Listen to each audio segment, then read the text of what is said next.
मैले सोचेको पनि थिएन काकाले यति राम्रो सोफा घरमै बनाउँछ भनेर।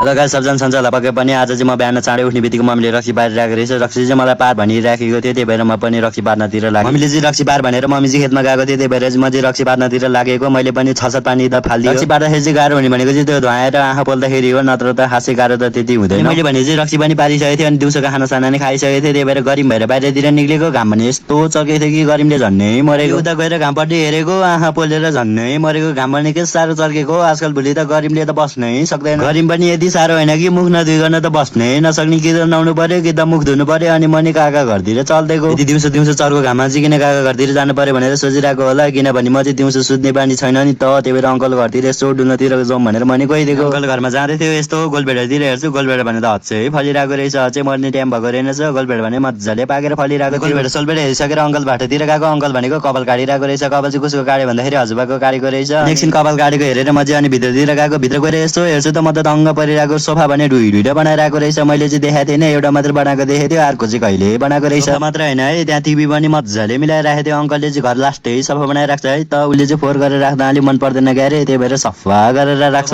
बनाएर राखेको रहेछ, यसो बसेर चेक गरिदिउँ न भनेर म नि सोफातिर बस्थिएँ। म पनि एकछिन सोफातिर बस्थिएँ, यसो बाहिर गएर हेर्छु फेरि अर्को भने सोफा बनाउनु लागेको रहेछ। योसँग चाहिँ 3टा हुन्छ है, त सोफा भने चाहिँ टन्नै बनाउनु लागेको रहेछ, किनभने रुम सबै ढाक्नु लागेको रहेछ। उसँग गफ गरेर म चाहिँ घरतिर फर्किएँ। आयो आजको भिडियो मन पऱ्यो होला, भिडियो मन परेमा लाइक कमेन्ट सब्सक्राइब गर्न नभुल्दिनु होला। आजको भिडियो यति नै, टाटा बाई।